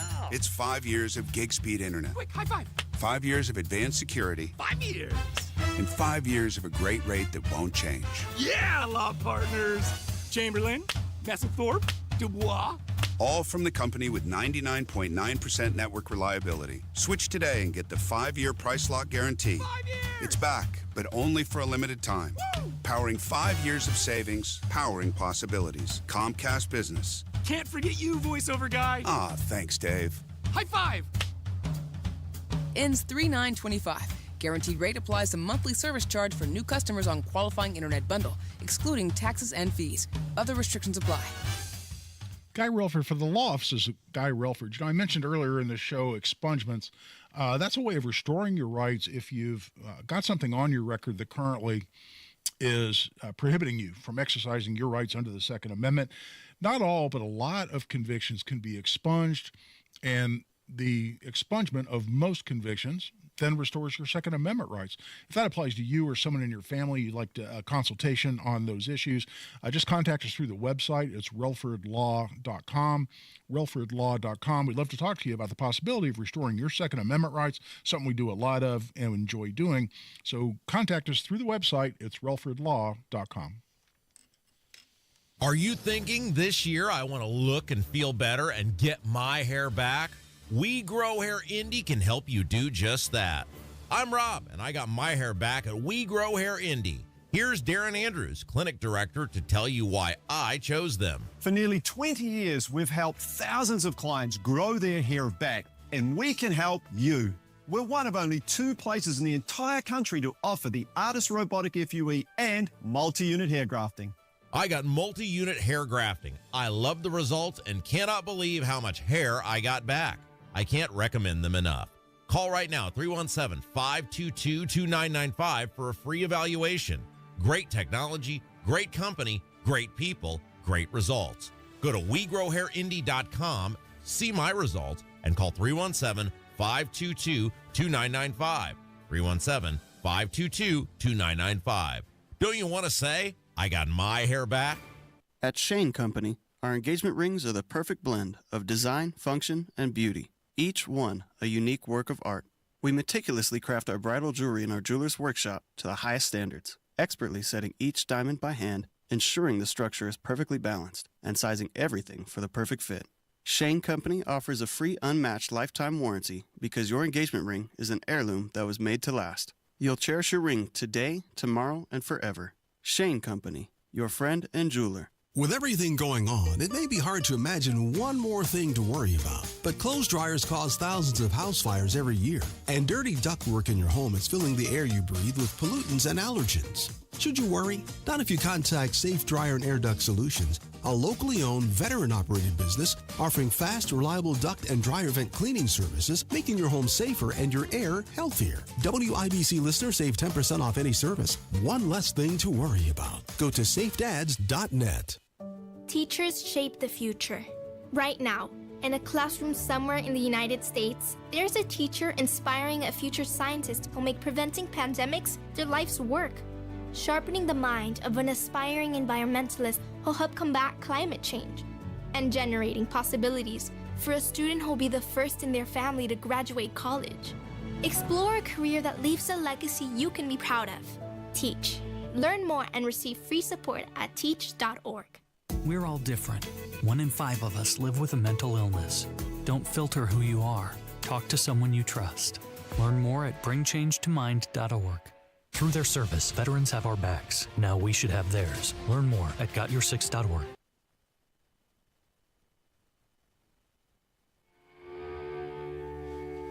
Second to none on the Second Amendment. This is The Gun Guy with Guy Relford on 93 WIBC. And welcome back. I'm Guy Relford on the Gun Guy Show on 93 WIBC. I'll tell you what, we've had a couple of people call in, appear to be old friends. Let's go to the phone lines. Buzz is called. Hey, welcome back, Buzz. Hey, how you doing, Guy? Good, man. You doing all right? Not bad at all. Okay, you mentioned something. I have 3 firearms that I would like to go down to Premier Firearms in Brownsburg and see if they would be interested in purchasing them. Uh-huh. Am I taking the chance to have an ATF come and charge me with selling firearms? Well, the charge, Buzz, potentially would be being engaged in the business of selling firearms without a license. And are you in danger of that? Well, you should not be, because you're doing exactly what ATF has said for generations is perfectly legal. That is, you have a personal collection and you're choosing to liquidate it by going to our friends at Premier Firearms, sponsors of Monday Gun Day, by the way, on the Hammer and Nigel show, and good friends of ours. But you're going there and you're simply liquidating the collection. And for years and years and years, ATF has said that's totally legal. Now, under the Biden administration, he came out with this executive order that said, well, we want you to tighten that up and move us closer to so-called universal background checks, where you can't sell firearms as a private individual unless you have a license, is really what they're talking about. If there's any substantial number of firearms at all, and the ATF has said, by the way, the number doesn't even matter. There are a lot of other factors, including sort of whether you're holding yourself out as being in the business, or whether you're doing that. I know that for a fact they look at a lot of scrutiny at people that are at gun shows doing this. And listen, have there been people that have abused that privilege in terms of the ability to liquidate private collections? Oh, yeah. I mean, if you go to gun shows, we've all seen these people for a lot of years. They go to gun shows, they put out the same sign they've probably been using for 25, 30 years, says liquidating a private collection. And they sit there all weekend and they buy guns and they sell guns. And they're clearly trying to make a living, or at least make a profit. And so people have abused the privilege. And that's why, to a large degree, we as gun owners brought this on ourselves. But to get back to your question, Buzz, should you have a problem? Well, the fact that you're selling them to an FFL, a federal firearms licensee, a dealer in firearms, cuts that risk down almost to zero, pretty darn close to zero, because you sell them to Premier. Well, for Premier to turn around and sell them to anybody else, they have to put them through a background check. And you're selling them to a licensed FFL, a well-established, reputable, licensed FFL. So you're doing it what even ATF would say would be the right way. But let's say you took those same 30 firearms and went, and for whatever the current cost is, you rented a table at the Indy 1500 Gun and Knife Show. And you've just said, hey, here are my 30 firearms, and I want to sell them. And you tell the good folks at Indy 1500 Gun and Knife Show, again, big supporters, you hear me do their ads when they're coming to town. And you tell them, no, I don't have a license, but that's just because I'm liquidating my private collection. And they believe you're telling the truth, so you're not breaking any laws. Well, the ATF took a hard look at you sitting there at that gun show, even though you're doing what ATF has said for generations is totally legal. You're truly liquidating a private collection as a one-time thing, or at least as the first step in liquidating those 30 firearms. Will they take a hard look at you sitting there selling those? Yeah. And if you're selling them, somebody just walks up and you don't ask for ID, which you're not required to for a private transaction. Well, the ATF took a hard look at you. And if most of the firearms you're selling are mostly useful for self-defense, this is the so-called guidance document that ATF put out after the Biden executive order. I said, well, if they're not really collector guns, in other words, if you're sitting there selling a bunch of, 1853 Colt Navies, and I'm not a collector, so if there's no such thing as an 1853 Colt Navy, then don't jump on me on social media. But if you're not selling a bunch of antique firearms or firearms that are valuable because they're collector items, you're selling more modern firearms that are useful for self-defense. There's no law that says this. This is just what Biden told the ATF to do. And ATF then put out a guidance document saying that's exactly what they're going to do. If those guns are useful mostly for self-defense as opposed to being collector's items, then they're going to take a harder look at you, and it's more likely they would actually come after you. So going down to Premier Firearms, our good friends, and selling them probably as close to zero risk as I can tell you, realizing, of course, it's the ATF, but going to like a gun show or just advertising them, putting them on social media, our good friends at INGO, Indiana Gun Owners. Great forum. I need to be more active on. I was really active on there for years and years, and I just kind of ran out of time to do so. But there's a lot of good groups on there. Our friend Kelly in Avon is a moderator on there, does a fabulous job, keeps people up to date on what's going on the Gun Guy Show, what's going on the Indiana legislature. But they have a classifieds function on there, totally legal. You go on Indiana Gun Owners, list your 30 firearms. I'm selling all these. And somebody from the ATF, I'm sure they're looking at those classifieds, no doubt in my mind. They look to see you've got 30 guns for sale. Would they take a hard look at you? And most of those guns are mostly useful for self-defense? Absolutely. They could take a hard look at you. Could they decide they want to charge you? I would say that's somewhat unlikely, especially if this is the first time they've seen your name pop up. They haven't seen you doing this recurrently. But 30 guns? Could you get some attention from the ATF? Could you get a knock on the door? Wouldn't put it past them, particularly under the policies and the regs passed and the guidance documents passed under the Biden administration. That's exactly the kind of thing that Pam Bondi's now been instructed to take a look at.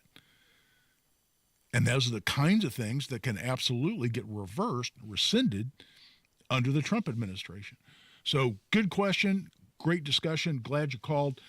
We've also got Annie on the phone, so we're going to take a break here at the bottom of the hour. We come back, we'll get Annie on and continue to take your calls, get back into this great discussion. This is Guy Relford on The Gun Guy Show on 93 WIBC. It's tax time, and tax time is your time to buy a new Nissan and get double your tax refund or down payment only at Andy Moore Nissan of Indianapolis. For a limited time, when you buy any new Nissan, Andy Moore Nissan will double your tax refund or down payment up to $5,000. That means your $1,000 becomes $2,000. Your $2,000 becomes $4,000. Your $4,000 becomes $8,000. This month only, Andy Moore Nissan will double your down payment up to $10,000. Worried about your credit? Don't sweat it. Good credit, bad credit, even no credit. Our credit experts will get you approved with the best terms with as little as $0 down on any new Nissan in stock. Andy Moore Nissan is making deals other dealers won't and approving deals other dealers can't. Andy Moore Nissan, 4302 Lafayette Road, Indianapolis, Indiana.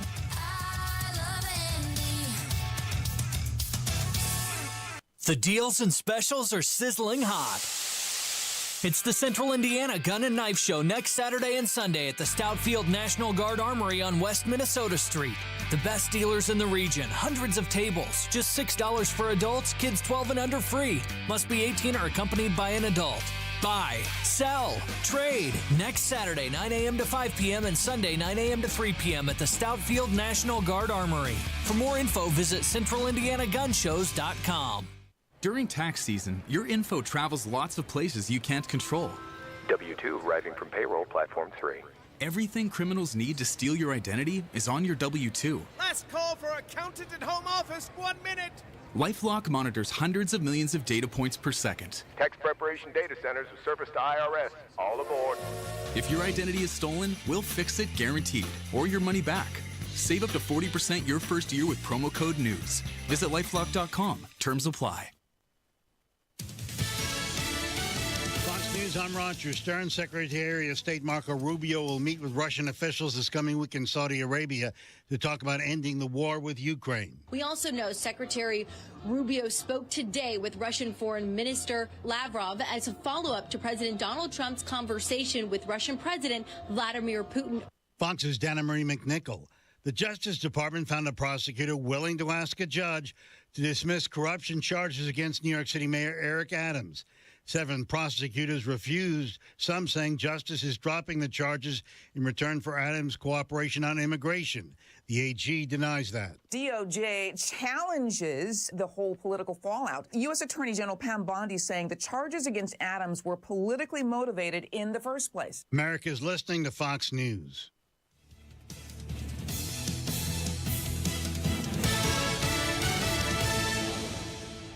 It's Hammer and Nigel for Window Nation. February is a short month, and if you haven't looked at your calendar yet, it ends on February 28th, which, coincidentally, is the last day that you can save 60% off all window styles from Window Nation. Plus, you can get zero interest with no payments for 2 years. But now only through the end of February. That's less than 28 days to save big on some of the best windows you could buy. Less than 28 days to get windows that will protect your home and family for decades. Less than 28 days to get a quote on the windows that are going to stop the drafts and leaks and save you money on utility bills every month. This February, you could miss Groundhog's Day and maybe even Valentine's Day. But do not miss your chance to save 60% off all windows and pay nothing for 2 years only from Window Nation. Schedule that free in-home consultation right now by calling 866-90-NATION or visiting windownation.com. Let's talk about getting back to your best. Lack energy, muscle mass, feel moody, or have low libido? It could be signs of low testosterone. Know your T levels. Get tested. Testosterone therapy, or TRT, may be the answer. The true experts are at Low T Center, and everyone's different. Don't settle for a standard dosage TRT program. Get personalized treatment at Low T Center. For current patients, Low T Center offers a $150 referral credit when you refer a new patient. LowTCenter.com. Book that appointment today. Low T Center, reinventing men's healthcare. Reach your fitness goals in 2025 with a 20-minute once-a-week program at Exercise Inc. 5 locations now in Fishers. Visit exerciseinc.com. 1 in 6 seniors faces the threat of hunger, and millions more live in isolation. Drop off a hot meal and say a quick hello. Volunteer for Meals on Wheels by donating your lunch break at americaletsdolunch.org. This message brought to you by Meals on Wheels America and the Ad Council. Find the path to recovery that works for you. Learn more at cdc.gov/stopoverdose.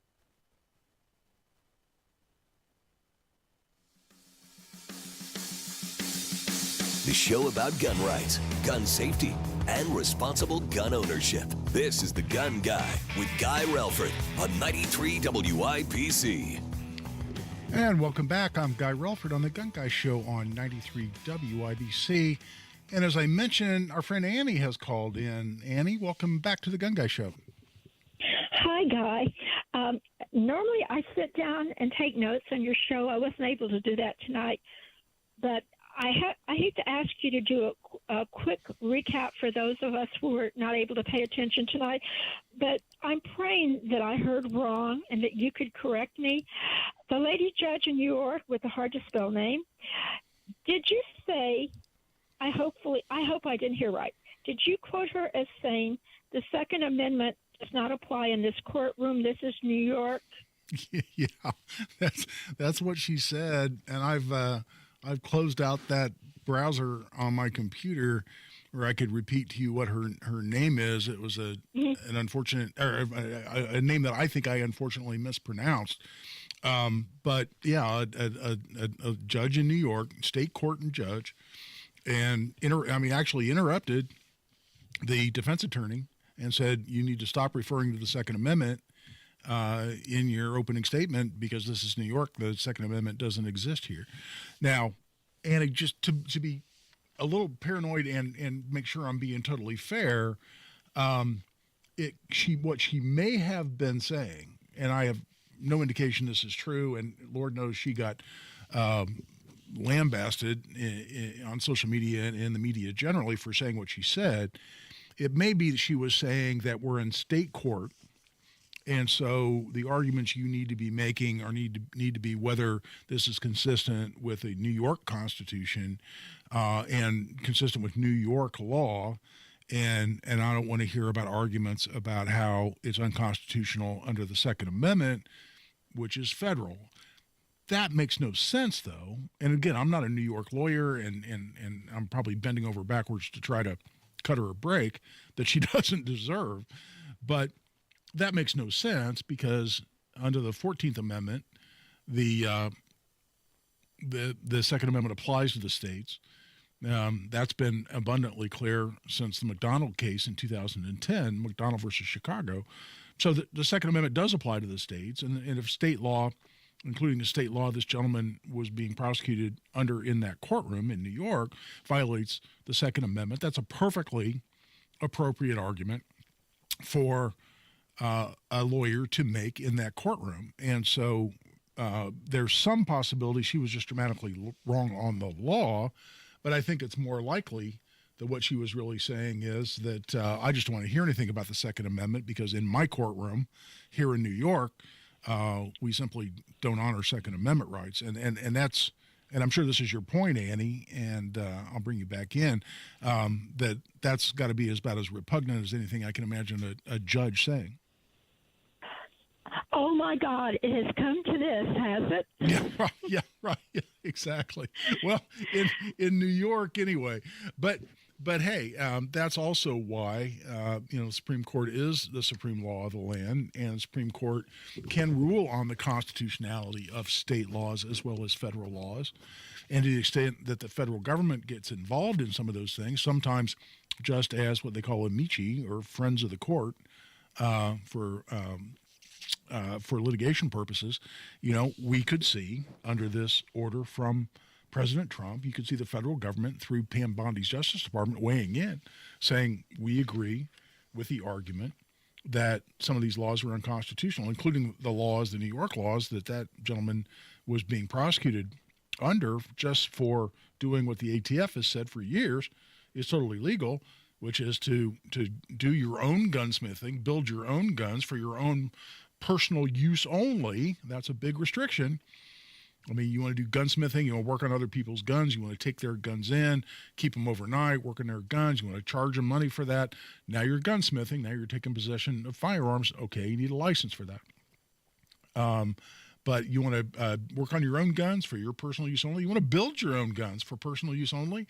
That's what has been legal for a long, long time now. Again, Biden's Justice Department through the ATF tried to cut into that, talking about so-called ghost guns. That's right up there with assault weapons, which, that sounds pretty bad. Ghost guns, well, we can't have those. That sounds scary as hell. And so we better ban those. Well, that's exactly right. You're demonizing really what's been legal for generations, which is people simply doing their own work at home. But what are the other cases out there? If Pam Bondi, under Trump's executive order, has been directed to take a look at what the government's position is in all these pending cases that impact Second Amendment rights. What are the other big ones out there? Assault weapon ban that I talked about and so-called high-capacity magazine bans are pretty much the top of the list, but there's some other huge ones out there. The law that says you have to be 21 to buy a pistol. We just had a federal court, I reported on this. I put it on social media. I talked about it briefly on the show a couple of weeks ago. Say, hold on, 18 and 19, 20-year-olds have constitutional rights too. And if you're old enough to go put yourself in harm's way, carrying a weapon, by the way, and defend your country, potentially lose your life in the process, you're old enough to come home and buy a handgun in your own hometown. State laws, including the one that Pam Bondi defended while Attorney General in the state of Florida, that say you have to be 21 to buy a long gun. Federal law says you can buy a long gun, a rifle, or a shotgun at 18. Got to be 21 to buy a handgun. That's the federal law that was found to be unconstitutional just in one federal court out west. And that's just for purposes of that case. So don't get too excited. It doesn't apply to us here in Indiana yet. It's got to work its way up through the system. Could the federal government take a look at that and say, you know what, we think we're wrong. We think this violates that law that says you got to be 21 to buy a handgun, violates the constitutional rights of 18, 19, and 20-year-olds across this country. We quit. We give up. We throw in the towel. That could happen. The state laws say, like I said, in Florida, you got to be 21 to buy even a long gun. Could those, to the extent the federal government has weighed in on those, could they also file then what's called a friend of the court brief or an amicus brief to say, we think the petitioners are right, or one side or the other who's defending Second Amendment rights is right? Yes, they could.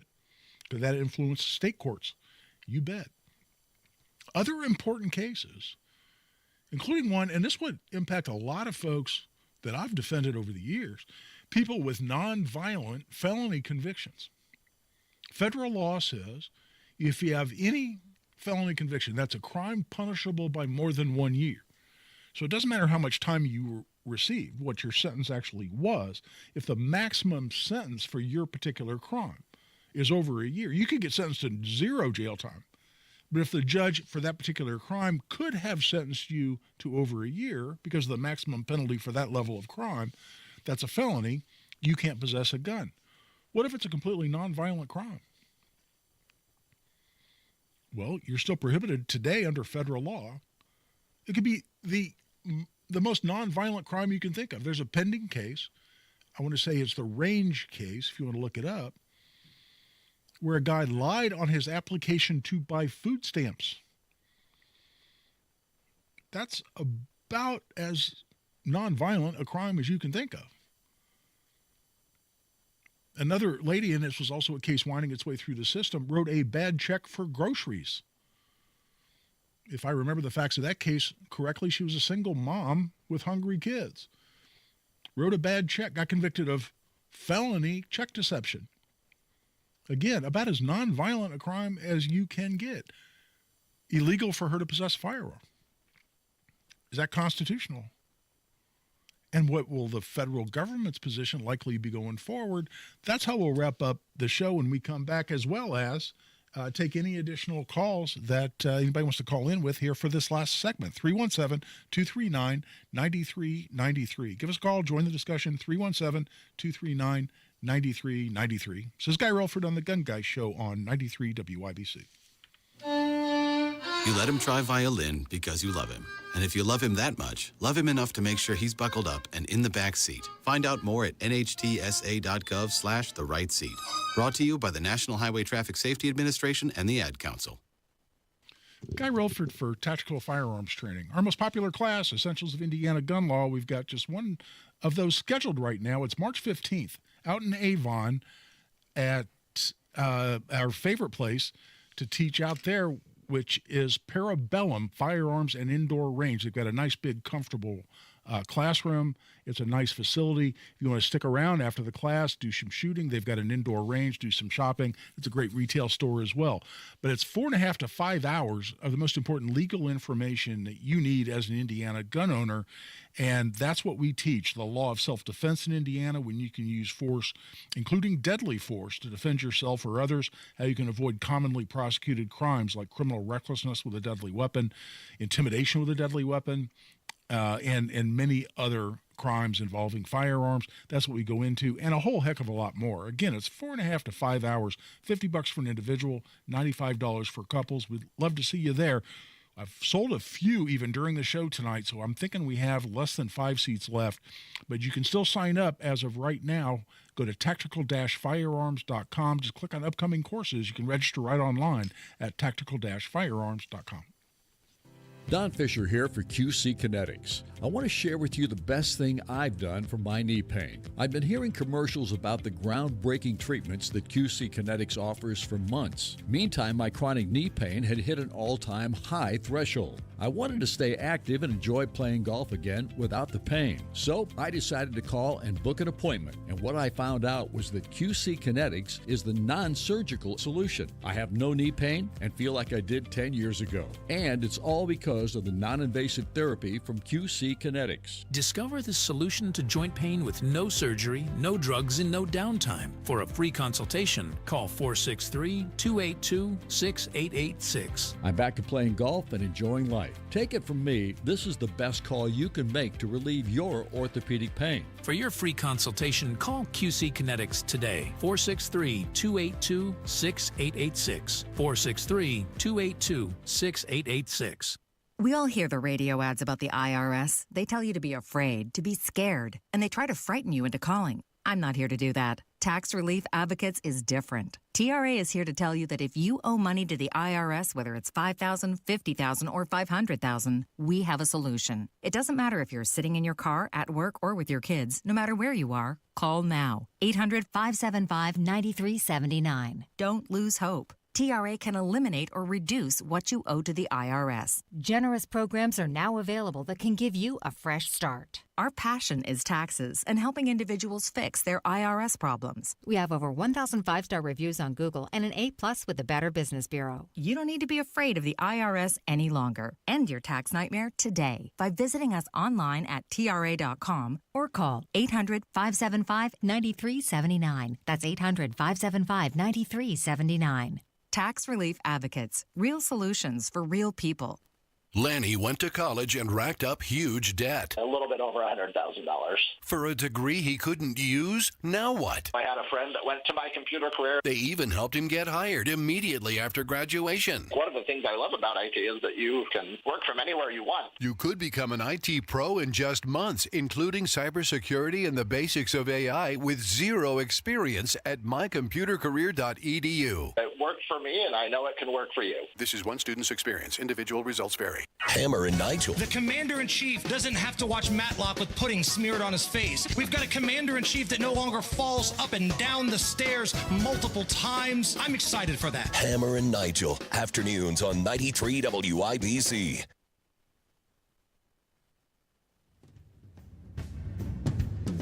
Now you've got a gun guy.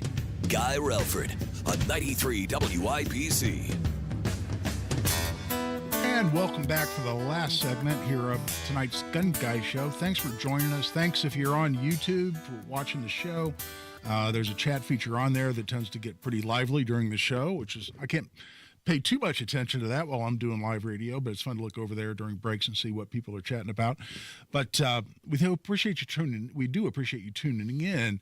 This idea that even non-violent felons can be prohibited from possessing guns, because that's the way the federal law works today. And there are exceptions for SEC violations. It's like insider trading, or it says similar crimes involving business transactions. There's an exception for that. Courts have said that's really very narrow and essentially has to be something identical to insider trading. Why they accepted that one out, I don't know. I mean, lying about your income on an application for food stamps, I mean, that's somebody who's more dangerous than somebody who engages in insider trading. So I guess Martha Stewart, even with that felony conviction, would not necessarily be prohibited from possessing firearms. There's your tidbit for today. But do I think that'll be overturned if the Supreme Court reaches it, even if the Justice Department sticks to its current position to say that law is constitutional? I think the Supreme Court would absolutely turn that one around. And part of that is you look at what the Supreme Court just did, and the Supreme Court upheld. A lot of people, like including me, are very comfortable with this court as it's currently constituted, with them doing the right thing on Second Amendment issues. But they recently upheld a gun control law, which is a law that says if you're under a domestic violence order of protection, you can't possess a gun. And that's the Rahimi case. And a lot of us predicted, I certainly predicted this here on this show and on Hammer and Nigel, to say I don't see the Supreme Court turning this around, in part because it was a horrible case to go up to the Supreme Court on. Mr. Rahimi, by all reports, was a really, really bad guy and a particularly dangerous guy who had abused multiple women and had been dangerous even including with firearms, having been confronted by a passerby while abusing a woman trying to force her into a vehicle, actually pulled a gun out and started shooting it in the air to discourage the passerby from in and assist this poor woman that he was abusing. None of that sounds like someone the Supreme Court would bend over backward to restore his Second Amendment rights. And the ruling in that case is that where someone is specifically found by a court to be a credible threat to other people, it's okay to deny them their gun rights. And that credible threat language is very important, because they looked at, and this is under the text, history, and tradition test coming out of the Bruen case, it says, well, who have we traditionally, going even back to the time of the founding, who have we as a country been comfortable with taking gun rights away from? Well, people that are determined to be dangerous. And yes, there are historical analogs to say courts have been comfortable in doing that. And under text, history, and tradition, those are the kind of laws that can hold up. But even there where they upheld that law as to people under a domestic violence order of protection. And by the way, I still have a problem with that issue because it's a civil proceeding where you have no right to counsel, and it's only a preponderance of the evidence standard. So yes, I get this fact you've been found to be a credible threat to another person, but I'm not very comfortable with the due process you received in the proceeding that resulted in that conclusion. That is something I was hoping the Supreme Court was going to focus on. But even under that ruling, what is it about lying on your application for food stamps about your income that makes you a credible threat to other people? What is it about writing a bad check when you're buying food for your kids or any other nonviolent crime? And by the way, Amy Coney Barrett, Associate Justice, when she was on the Seventh Circuit Court of Appeals, wrote a dissenting opinion that said nonviolent felons should not be denied their gun rights under the Second Amendment. So that one, I see the Supreme Court doing the right thing, even if that doesn't get turned around by the Justice Department. This is Guy Relford on The Gun Guy Show on 93 WIBC.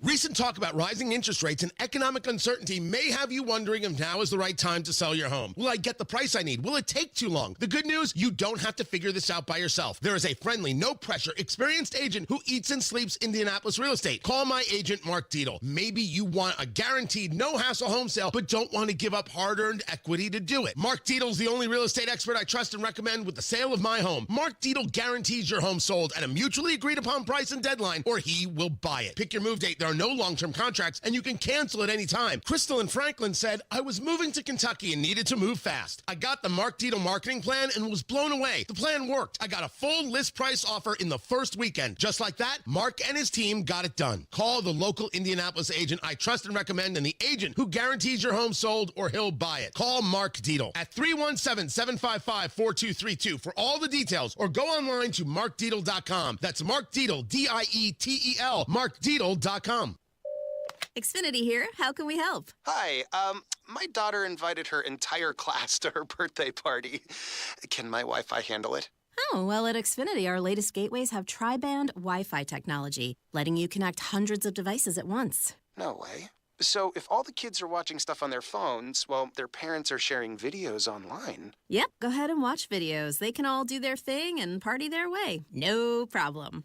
Oh, we are gonna need a bigger cake. Now through March 23rd, get Xfinity Gig Internet for $25 a month for 12 months with a 2-year contract when you add an unlimited mobile line. Plus, get free Wi-Fi equipment included for 2 years. Switch today and join the network that delivers gig speed to the most homes. Xfinity, bring on the good stuff. Restrictions apply. Requires paperless plan, auto pay, start bank account. Taxes and fees extra. $40 internet discount applied to mobile bill. After 12 months, internet rate increases to $65. After 24 months, regular rates apply to internet service and Wi-Fi equipment. Xfinity Mobile requires Xfinity Internet. Reduced mobile speeds after use of monthly data included with your data option. Data thresholds and actual internet speeds vary. Tony Katz here for Premier Arms in Brownsburg. This is your premier gun store. Premier Arms has the experience and know-how to help the new gun buyer and the most experienced marksman. They've been in business for over 20 years and have a friendly, knowledgeable staff that wants to help you, not talk down to you. Premier Arms in Brownsburg is family-friendly, so bring the kids. All ages are welcome. Everyone can find what they're looking for at Premier Arms in Brownsburg, 3754 South Green Street. Online at premierarms.com. Tell them Tony Katz sent you, premierarms.com. Discover cancer care that empowers you at Community Health Network MD Anderson Cancer Center by offering the expert, compassionate care you need. When I was at my lowest, I would have 2 or 3 nurses come in to give me a pep talk, telling me it's okay to feel this way. It's normal, but you have us to support you and you will get through this. Learn more at ecommunity.com/cancer. Broadcasting from the Technology Recycler Studios, this is Indy's Mobile News, 93 WIBC. WIBC HD1 Indianapolis. The news starts now. I'm Roger Stern, Fox News. Senior Trump administration officials will head to Saudi Arabia to start peace talks with Russian officials over Ukraine. Fox's Dana Marie McNichol.